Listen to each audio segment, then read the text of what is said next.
Hello guys, welcome back to my YouTube channel. मैं आज यहाँ excretive product and the elimination का second part का लाइन बाय लाइन डिक्टेट करवाऊँगी। तो लेट स्टार्ट।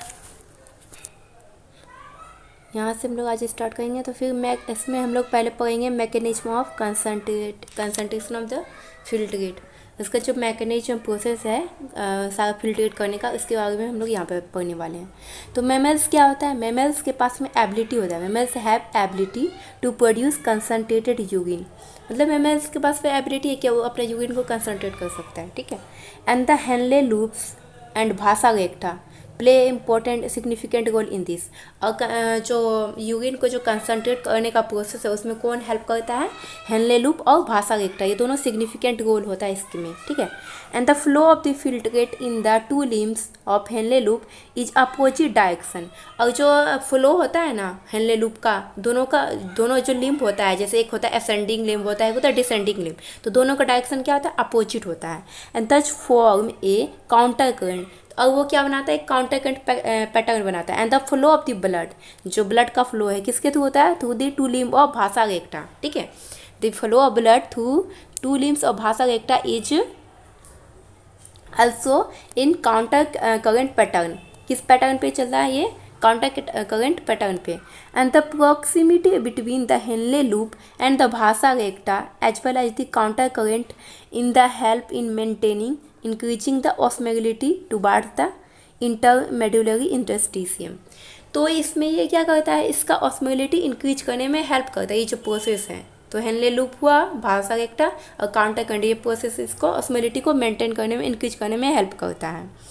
इसके बाद देखते हैं कि ये जो ऑस्मोलिटी होता है कैसे होता है। 300 से होता है इन द कॉर्टेक्स में and the about 1200 in the inner medulla reason में। तो आप याद रखना 300 किधर होता है? इन द कॉर्टेक्स में, ठीक है। मेडुला में कहाँ तक जाता है? 1200 तक, ठीक है। उसके बाद क्या होता है? This gradient is mainly caused bye NaCl and urea. ये जो ग्रेडियंट होता है किसके थ्रू काउज्ड होता है? NaCl और यूरिया के थ्रू, ठीक है। NaCl is transported by the ascending limb of Henle loop. जो असेंडिंग लिम्ब है ना, वो क्या करता है? क्या ट्रांसपोर्ट करता है? NaCl को ट्रांसपोर्ट करने का काम करता है, ठीक है। इसके बाद में जो उसके बाद क्या है? एक्सचेंज। उसके बाद में क्या होता है? उस जो से कर रहा है, ट्रांसपोर्ट कर रहा है असेंडिंग NaCl को, उसके बाद में एक्सचेंज कहाँ से करेगा? फिर exchange with the descending limb of vasa रेक्टा। भाषा रेक्टा का डिसेंडिंग लिम्ब से फिर एक्सचेंज होना है, ठीक है। NaCl is return in the interstitium by the ascending portion of vasa रेक्टा। तो भाषा रेक्टा का जो असेंडिंग पोर्शन है, तो वहाँ से क्या होगा? NaCl रिटर्न होगा। तो ये बात आप याद रखना, जो हेनले लूप होता है उसका असेंडिंग पोर्शन जो होता है ना, वो इलेक्ट्रोलाइट्स के लिए परमिएबल होता है, ठीक है। और जो डिसेंडिंग पोर्शन होता है हेनले लूप का, वो क्या होता है? वाटर के लिए परमिएबल होता है, ठीक है। परमिएबल इम्परमिएबल तो आई थिंक आपको ये पता ही होगा, ठीक है। इसके बाद देखते हैं similarly small amount of urea, कुछ अमाउंट यूरिया का inter in the thin segment of the ascending limb. देखिए असेंडिंग लिम्ब और डिसेंडिंग लिम्ब, एक होता है थीन सेगमेंट, एक होता है थिक सेगमेंट। तो थीन सेगमेंट में क्या होगा? यूरिया यहाँ पे इंटर करेगा, ठीक है, ascending limb of the Henle loop which is transported back to the interstitium। फिर बैक ट्रांसपोर्ट हो जाएगा and by the collecting tube के थ्रू, ठीक है। The above describe transport of substance facilitated by the special arrangement of Henle loop and the vasa रेक्टा, जिसको क्या बोलते हैं? काउंटर करंट मैकेनिज्म बोलते हैं, ठीक है। ये जो सारा प्रोसेस चला, इस प्रोसेस को क्या बोला गया? हेनले लूप एंड भाषा रेक्टा इसको काउंटर करंट मैकेनिज्म प्रोसेस चला, ठीक है। ये जो मतलब ट्रांसपोर्ट कहीं से एब्जॉर्ब होना है, उसके बाद में एक्सचेंज जो हो रहा है, सारा पार्ट जो प्रोसेस चल रहा है, ये सारा क्यों हो रहा है? यूरिन को कंसंट्रेट करने के लिए। ये सारा फोकस एक ही, दोनों सबका गोल है कि यूरिन को कैसे भी कंसंट्रेट करना है, ठीक है। इसके बाद क्या? This mechanism help in the maintain the concentration gradient. ये मैकेनिज्म क्या करता है? हेल्प करता है कंसंट्रेशन ग्रेडियंट मेंटेन करने के लिए, ठीक है। इसके बाद में इसका ये डायग्राम दिया गया है। तो ये क्या है? आपका एफ्लुएंट आर्टिकल वाला पार्ट है। एफ्लुएंट मतलब क्या होता है? ये ब्लड को यहाँ लेके आएगा इसे फिल्ट्रेट करने के लिए। और इफ्लुएंट मतलब क्या? यहाँ से ब्लड को लेके जा रहा है, ठीक है। एफ्लुएंट मतलब लाना, इफ्लुएंट मतलब लेके जाना।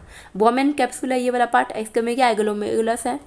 और इसके बाद में क्या है? ये इसका पोर्शन दिया गया है यहाँ पे मैंने क्या बताया था, जो 300 था ये आपका क्या था, कॉर्टेक्स रीजन में, मेडुला में कहाँ तक जाएगा, 1200 तक यहाँ पे आपका आउटर इनर मेडुला तक कहाँ जाएगा, 1200 तक जाएगा, ये 1200 तक है। इसके बाद ये नेफ्रॉन है आपका, ये भाषा रेक्टा वाला पोर्शन है। उसके बाद में यहाँ सारा दिया गया है, यहाँ 300, फिर 600, 900, उसके बाद 1200 लिया गया है, ठीक है। उसके बाद देखते हैं द मेडुलरी इंटरस्टिशियम में प्रोसेस चल रहा था। तो ये जो क्या मैं बता रही थी आपको कि जो मैकेनिज्म चल रहा है, तो कंसंट्रेशन ग्रेडियंट को मेंटेन किया जा रहा है इन द मेडुलरी इंटरस्टिशियम में, ठीक है।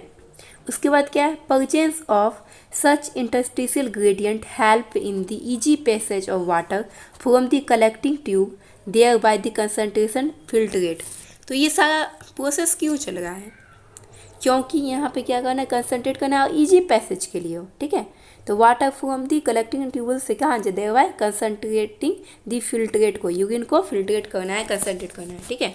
ह्यूमन किडनी के पास में क्या है, can produce urine nearly 4 times concentrated then the initial filtrate formed. जो ह्यूमन होता है ना, वो 4 times मतलब अब उसके क्या करता है, किडनी उसका क्या कर सकता है, यूरिन को मतलब ये कर सकता है, कंसंट्रेट कर सकता है, तो 4 times, ठीक है। इसके बाद देखते हैं रेगुलेशन। तो किडनी फंक्शन जो है, तो उसको कैसे रेगुलेशन उसका होगा, तो यहाँ पे हम लोग किडनी का रेगुलेशन देखने वाला है। तो functioning of the kidney is efficiently monitored and regulated by the hormonal feedback. तो ये क्या कौन कौन रेगुलेट कर रहा है किडनी के फंक्शन को, हार्मोनल फीडबैक रेगुलेट कर रहा है हाइपोथैलेमस, ठीक है।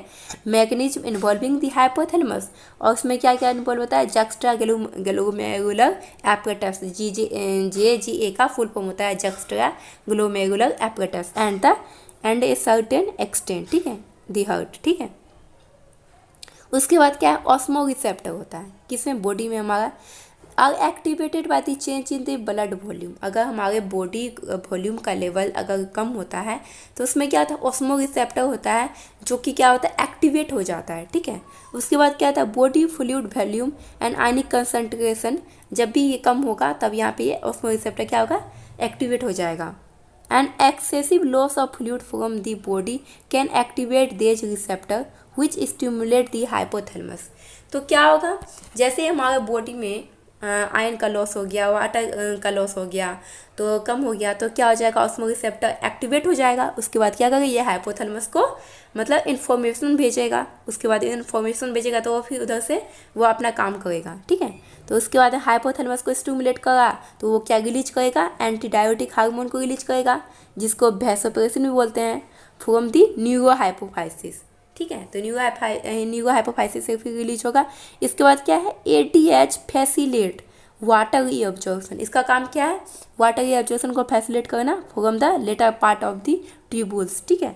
देयरबाय प्रिवेंटिंग द डायलिसिस, जिसके कारण क्या कर सकते हैं, डायलिसिस को हमारे बॉडी में पानी की कमी को प्रिवेंट कर सकेंगे। इसके कारण ट्यूबुल से मतलब इसका वाटर का ज़्यादा रीअब्जॉर्प्शन करेंगे। जैसे मान लीजिए हमारा बॉडी से बहुत सारा पानी का लॉस हो रहा है,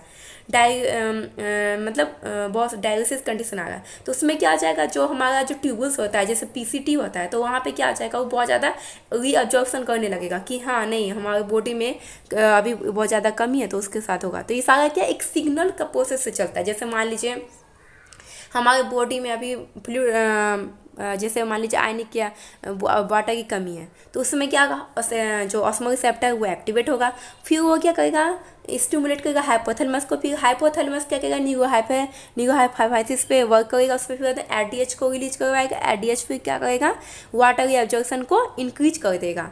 अब मान लीजिए अगर हमारा बॉडी में अब वाटर ज़्यादा हो गया, तो उसका भी तो स्विच ऑफ करने का भी काम है ना। तो जैसे स्विच ऑन हो गया, जैसे मान लीजिए सपोज दैट मैं आपको एग्जांपल बताती हूँ, आपको पानी प्यास लगा है, तो आप पानी पीजिएगा, जब तक आपका पेट भर जाएगा कि हाँ अब तो मैं पी लिया, आप नहीं पी सकता, तो उसमें क्या आप गिलास रख दोगे। तो उसी तरह हमारे बॉडी में होता है, जैसे हमारे बॉडी में डायलिसिस कंडीशन आया, हमारे बॉडी में जैसे पानी की कमी हुई, तो हमारा सेल उस पर क्या हुआ, वर्क किया। उसके बाद में जब हमारा बॉडी को फुलफिल हो गया, वाटर की कमी फुलफिल हो गई, तो क्या आ जाएगा, वो जो रिसेप्टर था जो हाइपोथैलेमस को स्टिमुलेट कर रहा था, तो वो क्या होगा, स्विच ऑफ हो जाएगा, ठीक है। तो हमारा प्रोसेस जो बॉडी में होता है ना, ये फीडबैक प्रोसेस चलता है। एक बार पॉजिटिव फीडबैक होता है, एक नेगेटिव फीडबैक होता है। पॉजिटिव फीडबैक चल रहा है कि जैसे हमारे बॉडी में कोई किसी चीज़ की कमी है तो पॉजिटिव फीडबैक चलेगी तो वो प्रोसेस फुलफिल हो जाएगी। और जब फुलफिल हो जाएगी कि हाँ हमारी बॉडी को तो अब इनफ अमाउंट में मिल रहा है तो वो क्या हो जाएगा, फिर वो स्विच ऑफ हो जाएगा। ठीक है, इसके बाद देखते हैं कि N increase in the body fluid volume can switch off the osmo receptor. उसके बाद में क्या आ जाएगा, जब हमारा बॉडी फ्लूइड वॉल्यूम के इंक्रीज हो जाएगा तो वो स्विच ऑफ हो जाएगा रिसेप्टर। एंड उसके बाद क्या कर देगा, suppress the ADH release to the complete feedback. तो ये क्या करेगा, फीडबैक भेजेगा और एडीएच के सप्रेस कर देगा उसका रिलीज को। ठीक है, फिर वो क्या होगा, ADH can also affect the kidney function by it's constructive effect on the blood vessels. तो उसके बाद में एडीएच क्या करता है, अफेक्ट करता है किडनी फंक्शन को भी, कॉन्स्ट्रिक्ट करेगा ब्लड वेसल्स को। इसके कारण क्या होगा, this cause in increase in blood pressure. इसके कारण क्या होगा, ब्लड प्रेशर इंक्रीज करता है। ठीक है, अगर एडीएच ऐसा कॉन्स्ट्रिक्ट करेगा तो।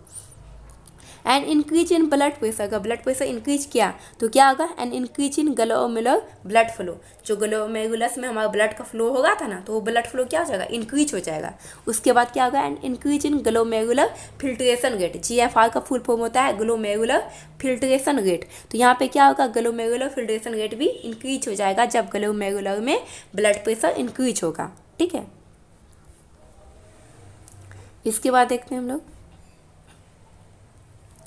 The juxtaglomerular apparatus play a complex regulatory role।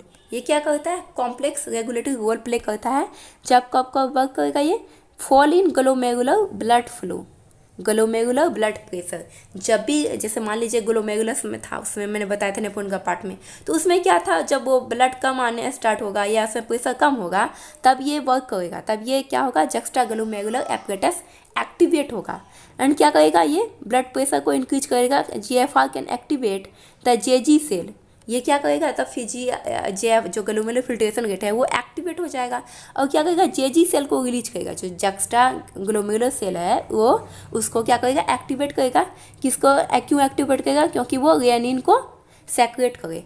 Rennin secret होने से क्या होगा, विच कन्वर्ट, जो क्या करेगा, कन्वर्ट करेगा एंजियोटेंसिनोजेन इन ब्लड में जो एंजियोटेंसिनोजेन है उसको 1 से 2 में चेंज करने में हेल्प कर देगा। एंजियोटेंसिन 1 से फर्दर एंजियोटेंसिन 2 में चेंज करने में हेल्प करेगा। कौन हेल्प कर रहा है, रेनिन हेल्प कर रहा है। ठीक है, इसके बाद क्या होगा, फिर एंजियोटेंसिन 2 होगा। फिर बीइंग पावरफुल, जो एंजियोटेंसिन 2 है वो क्या है, एक पावरफुल वैसोकॉन्स्ट्रिक्टर है। क्या है, वैसोकॉन्स्ट्रिक्टर। ये क्या करता है, increase the glomerular blood pressure. ये ब्लड प्रेशर जो कम था उस समय उसको ब्लड प्रेशर को इंक्रीज कर देगा, जिसके कारण क्या होगा, ग्लोमेरुलर फिल्ट्रेशन जो फिल्ट्रेट होने का जो रेट था वो रेट इंक्रीज हो जाएगा। उसके बाद क्या करेगा, जो एंजियोटेंसिन 2 था वो एक्टिवेट करेगा एड्रिनल कॉर्टेक्स को। क्यों करेगा, क्योंकि वो एल्डोस्टेरोन को रिलीज करेगा। क्योंकि यहाँ तो ग्लोमेरुलर फिल्ट्रेशन रेट पहले कम था ना, तो अगर कम रहेगा तो यहाँ क्या हो जाएगा, प्रोसेस धीरे चलेगा तो बॉडी हमारे क्या ब्लड वॉल्यूम भी कम हो जाएगा। इसी कारण से क्या करेगा, एल्डोस्टेरोन जो आयन था उस आयन को रीअब्जॉर्प्शन में ये हेल्प करेगा। एल्डोस्टेरोन भी क्या करता है, रीअब्जॉर्प्शन ऑफ सोडियम आयन, ये आयन को एब्जॉर्ब करने में हेल्प करता है, वाटर को from the distal part of the tubule, distal part of the tubule से इसको रीअब्जॉर्ब करेगा। And this also lead to the increase in blood pressure and glomerular filtration rate. तो इसके कारण क्या होगा, ब्लड प्रेशर इंक्रीज करेगा, ग्लोमेरुलर फिल्ट्रेशन रेट इंक्रीज होगा। And this complex mechanism is generally known as renin angiotensin mechanism. इस mechanism को क्या बोलते हैं, रेनिन एंजियोटेंसिन मैकेनिज्म बोलते हैं। ठीक है, इसके बाद आगे देखते हैं। उसके बाद an increase in blood flow, जब ब्लड फ्लो इंक्रीज किया to the atria of the heart can cause the release of atrial factor. तो अब क्या होगा, जैसे मान लीजिए अब आर्टेरिया जो था हार्ट का, जो आर्टेरिया वाला पार्ट था उसमें क्या हुआ, ब्लड फ्लो इंक्रीज कर गया था, उसको तो कम तो करना है ना, तो उसमें क्या रिलीज होगा, जो ब्लड का जो हार्ट वाला पोर्शन है उसका आर्टेरिया पोर्शन जो है एक फैक्टर रिलीज करेगा जो ब्लड फ्लो को कम करने में हेल्प करेगा। उसका नाम है आर्टेरियल नाइट्रियूरेटिक फैक्टर, ANF। वो क्या करता है, can cause the vasodilation, ये डायलेशन में हेल्प करता है। Dilation in the sense blood vessels का डायलेट करना, thereby decrease in blood pressure, जो क्या करेगा, ब्लड प्रेशर को कम करेगा। और ANF mechanism therefore act on check the renin angiotensin mechanism। और ये काम क्या करता है, जो मैंने ऊपर वाला प्रोसेस बताया था ना रेनिन एंजियोटेंसिन मैकेनिज्म, इसको रोकने का काम करता है। जैसे मैंने आपको पहले भी बताया था, कोई भी प्रोसेस चल रहा है बॉडी में, अगर body fluid volume kinetic volume का कमी है तो उसका उस प्रोसेस को फुलफिल किया जाएगा, लेकिन उसके बाद जब वो कंप्लीट हो जाएगा, बॉडी में वाटर की रिक्वायरमेंट फुलफिल हो जाएगी, तो वो उसके बाद में उसको उस प्रोसेस को कम चेक करने का काम रहेगा, रोकने का काम रहेगा। ठीक है, कोई प्रोसेस कंटिन्यूसली नहीं चलेगा। ठीक है, इसके बाद देखते हैं मिक्सचुरेशन। जो एक्सक्रीटिव वाटर जैसे बॉडी से बाहर निकलना है तो उस प्रोसेस को क्या बोलते हैं, मिक्सचुरेशन बोलते हैं। ठीक है, तो यूरिन क्या होता है, urine formed by the nephron, जो यूरिन नेफ्रॉन में बना था जिसके थ्रू नेफ्रॉन के through is ultimately carried to the urinary bladder where each is stored till the voluntary signal given by the central nervous system। तो जैसे मान लीजिए यूरिन बना नेफ्रॉन के थ्रू, अब ये कहाँ जाएगा, यूरिनरी ब्लैडर जो था उस पार्ट में वो जाके जमा होगा।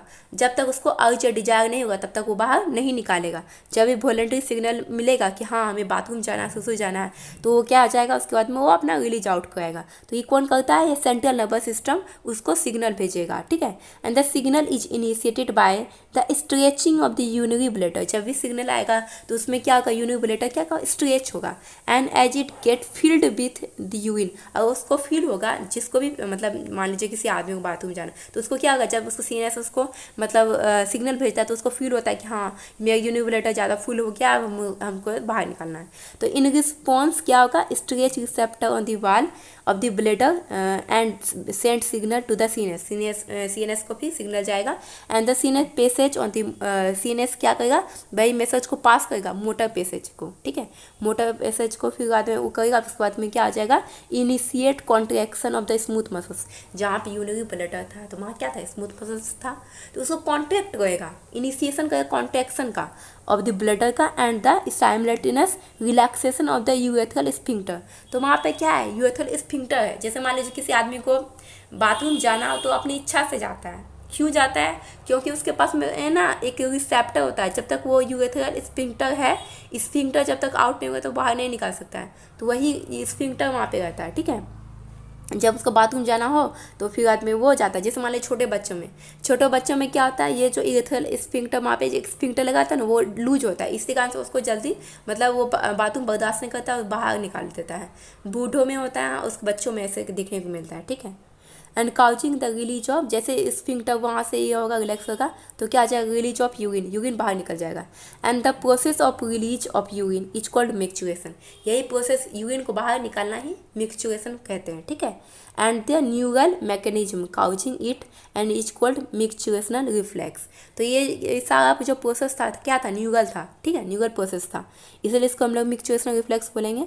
एंड एडल्ट ह्यूमन जो एक्सक्रेट करता है, कितना एक्सक्रेट कर सकता है, एन एवरेज 1 से 1.5 लीटर यूरिन को पर day.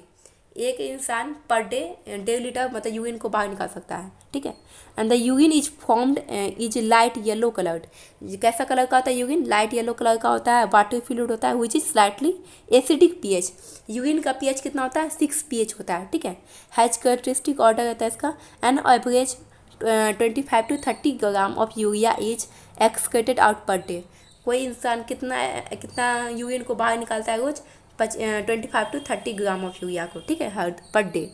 And various condition can affect the characteristic of the urine. बहुत सारा कंडीशन है जो यूरिन के कैरेक्टरिस्टिक को अफेक्ट करता है। उसके बाद क्या है, एनालिसिस ऑफ यूरिन। जैसे मान लीजिए कोई बीमार है तो उस बीमारी में उसको जो यूरिन होता है ना वो बहुत ज़्यादा हेल्पफुल होता है क्लिनिकल प्रोस्पेक्टस के लिए। जैसे मान लीजिए डॉक्टर को अगर सर्च करना है तो वहाँ पे क्या होता है, क्लिनिकल भी होता है ट्रायल में, जो कि चेक किया जाता है, टेस्ट किया जाता है कि इसको कौन सा बीमारी है। तो उसमें क्या होता है, उसको क्लिनिकल ट्रायल में इसका यूरिन को एक टेस्ट के थ्रू लिया जाता है थोड़ा सा, एंड ये यूरिन लिया जाता है help in clinical diagnosis of the many metabolic disorder. Metabolic disorder किसी प्रॉब्लम है as well as malfunctioning of the kidney, या किडनी प्रॉब्लम है तो यूरिन से उसका पता चल जाता है। For example presence of the glucose, मान लीजिए उसका अगर यूरिन में ग्लूकोज है ज़्यादा, ग्लाइकोसिरिया कंडीशन होगा, कीटोन बॉडीज होगा तो कीटोनुरिया होगा in urine, are indicative of the diabetes mellitus. ये क्या इंडिकेट कर रहा है कि उस पर्सन को डायबिटीज है। ठीक है, डायबिटीज भी 2 टाइप्स का होता है, ये डायबिटीज क्या होगा, मिलाइटस होगा। ठीक है, इसके बाद देखते हैं role of other organ in excretion. जो हमारे बॉडी का पार्ट होता है उसमें अदर ऑर्गन भी होता है जो एक्सक्रीशन का काम करता है, ठीक है। अदर देन किडनी, किडनी को छोड़ दिया जाए तो लंग्स होता है, लीवर होता है, स्किन होता है, ये भी एक्सक्रीशन का काम करता है। Also help in elimination of the excretive waste. And our lungs remove large amount of carbon dioxide. Carbon dioxide तो हार्मफुल है, तो हमारे बॉडी से निकाल गया है, तो वो भी तो एक क्या होगा, एक्सक्रीटिव ऑर्गन हुआ ना। तो कितना 18 लीटर पर डे हमारा जो लंग्स है कितना रिमूव करता है कार्बन डाइऑक्साइड को, 18 लीटर पर डे करता है। And also significant quantity of water every day करता है, ठीक है। उसके बाद क्या है, liver is the largest gland in our body. Liver क्या होता है, लार्जेस्ट ग्लैंड होता है हमारे बॉडी में। एंड क्या सिक्रेट करता है, bile containing substance like bilirubin and biliverdin, cholesterol and degraded steroid hormone like and vitamin and drugs को भी वो क्या करता है, सिक्रेट करता है। And most of this substance ultimately pass out along with the digestive waste. तो ये सारा सब्सटेंस किसके थ्रू पास आउट होता है, जो डाइजेस्टिव वेस्ट होता है उसके थ्रू पास आउट हो जाता है, ठीक है। उसके बाद में हम देखते हैं कि स्वीट और सेबेसियस ग्लैंड जो होता है बॉडी में in the skin can eliminate certain substance through their secretion. ये भी कुछ सब्सटेंस को सेक्रेट करता है। स्वीट प्रोड्यूस करता है by the sweet gland is a water fluid containing NaCl and some amount of urea and lactic acid। गर्मी के दिनों में देखते हैं कि हमारे बॉडी से बहुत सारा स्वेट निकलता है, तो इसमें क्या क्या रहता है, NaCl होता है, उसके बाद में क्या होता है, यूरिया का कुछ अमाउंट होता है, लैक्टिक एसिड भी होता है, ठीक है। Through the primary function of the sweat is to facilitate cooling effect of the body surface. जब भी पसीना अगर निकलता होगा तो आपको फील होता होगा कि हाँ कूल लग रहा है, ठीक है, कूलिंग का फीलिंग आता होगा। And also help in the removal of some of the waste mentions above. तो ये सारा बेस्ट मटेरियल को निकालने का काम करता है, ठीक है। इसके बाद देखते हैं सीबेसियस ग्लैंड क्या करता है, eliminate certain substance like sterol, hydrocarbon and waxes through the sebum. Sebum के थ्रू ये सारे सब्सटेंस को बाहर निकालता है। And this secretion provide protective oily covering for the skin. Skin को क्या करता है, प्रोटेक्टिव ऑयली कवरिंग से बचाने के लिए सेक्रेट करता है, ठीक है। And do you know that small amount of nitrogenous waste could be eliminated through the saliva too. और इसका कुछ अमाउंट क्या आता है, हमारे सलाइवा के थ्रू भी बाहर निकलता है, ठीक है। इसके बाद हम लोग डिसऑर्डर देखने वाले हैं, disorder of the excretive system का, ठीक है। इसके बाद क्या है, माल फंक्शनिंग ऑफ द किडनी। अगर मान लीजिए किडनी में कुछ फंक्शन खराब हो गया, कुछ गड़बड़ फंक्शन हो गया, तब क्या हो सकता है, can lead to the accumulation of the urea in blood. तो इस कंडीशन में क्या होगा, अगर हमारा किडनी ठीक से फंक्शन नहीं कर रहा है तो हमारे ब्लड में यूरिया क्या आ जाएगा, एक्यूमुलेट हो जाएगा, जिसके कारण से क्या हो जाता है, यूरेमिया। जब इस कंडीशन आए, accumulation of urea in blood, इस कंडीशन को क्या बोलते हैं, uremia, which is highly harmful and may lead to the kidney failure. ऐसा अगर हुआ तो क्या हो सकता है, किडनी फेल कर सकता है। In such patient urea can be removed by the process of haemodialysis. ऐसे पेशेंट में क्या किया जाता है, हीमोडायलिसिस प्रोसेस से यूरिया को बाहर निकाला जाता है ब्लड से, ठीक है। And blood drain in the convenient artery. Blood को फिर क्या किया जाता है, ड्रेन किया जाता है, एक कन्वेनियंट आर्टरी लिया जाता है। Is pumped into the dialysing unit, एक डायलिसिंग यूनिट होता है। After adding the anticoagulant like heparin, उसमें क्या किया जाता है, एंटीकोगुलेंट लाइक हिपेरिन को डाला जाता है, ठीक, ऐड किया जाता है। And the unit contain coiled cellophane, इसके यूनिट को क्या बोलते हैं, सेफ्लोफोन कहते हैं, एंड ट्यूब बोलते हैं। Surrounded by the fluid, dialysing fluid having some composition of that plasma except nitrogenous waste, except nitrogenous waste उसमें एब्सेंट रहता है, ठीक है। इसके बाद क्या है, the porous cellophane membrane of the tube, इसका क्या होता है, ट्यूब इच क्या होता है, अलाउ करता है passage of the molecule based on the concentration gradient पे, ठीक है। As the nitrogenous waste are absent in the dialysing fluid, उसमें क्या होता है, नाइट्रोजनस वेस्ट क्या होता है, अपसेंट होता है डायलिसिंग फ्लूइड में, ये हमेशा याद रखना। एंड देयर सब्सटेंस क्या होता है, फ्रीली मूव आउट कर सकता है, and there by clearing the blood, blood को क्लियर किया जाता है, ठीक है। And the clear blood is क्या कहता है, pumped back to the body through a vein after adding the anti heparin. जैसे मान लीजिए पहले क्या किए थे हम लोग, हिपेरिन डाले थे कि ब्लड को इथका करने के लिए, ताकि उसको ब्लड को मतलब उससे यूरिया निकाल सकें। तो ये सारा प्रोसेस करने के बाद क्या किया, मतलब जब ब्लड प्योर हो गया, क्लियर हो गया, तो उसके बाद में उस वेन के थ्रू क्या किया, एंटी हिपेरिन डाल के ब्लड को फिर उस बॉडी में डाल दिया गया, ठीक है। एंड दिस मेथड इज क्या है, book for for thousand of uremic patient all over the world. बहुत सारे पेशेंट में जो हम ऑल ओवर द वर्ल्ड है, इसमें इसी प्रोसेस के थ्रू किया जाता है, जिसका किडनी का फेल कर जाता है। ठीक है, उसके बाद क्या है, एक कंडीशन आ सकता है कि किडनी ट्रांसप्लांटेशन। ठीक है, तो किडनी ट्रांसप्लांटेशन के लिए क्या क्या प्रोसेस होता है, तो ये अल्टीमेट मेथड होता है the correction of the acute renal failure. जिसका मान लीजिए किडनी फेल कर गया है, तो उसको अगर दूसरा किडनी लगाना हो, ट्रांसप्लांट करना हो, तो उस प्रोसेस किया जा सकता है, लेकिन उसके भी बहुत सारे कंडीशन होते हैं। A functioning of the kidney is used in transplantation from the donor and probably close relative. तो इसमें क्या कर सकता है कि अगर कोई पेशेंट चाहता है कि अपना किडनी ट्रांसप्लांट करे, तो उसके लिए होना चाहिए कि उसका क्लोज रिलेटिव हो। ठीक है, जिससे क्या होगा, मतलब उसका ग्राफ रिजेक्शन को मतलब ये ना करे, मिनिमाइज करने के लिए उसको किया जाता है कि उसका क्लोज रिलेटिव हो। इसमें भी मतलब जैसे ब्लड मैचिंग होती है ना, इसी तरीक़े से इसमें यहाँ भी प्रोसेस यहाँ पे फुलफिल करना पड़ता है। तो इसमें क्या कहता है, minimize its the chance of rejection. तो चांस रिजेक्शन के चांस को रोकने के लिए तो यहाँ पे क्या किया जाता है, क्लोज रिलेटिव से लिया जाता है। Immune system of the host and the modern clinical procedure have increase the success rate of such complicated technique. इस मॉडर्न क्लिनिकल प्रोसेस कुछ अभी इंक्रीज किया गया, जिसके थ्रू क्या किया जाता है, ये कॉम्प्लिकेटेड टेक्निक को मतलब सक्सेस रेट करने के लिए।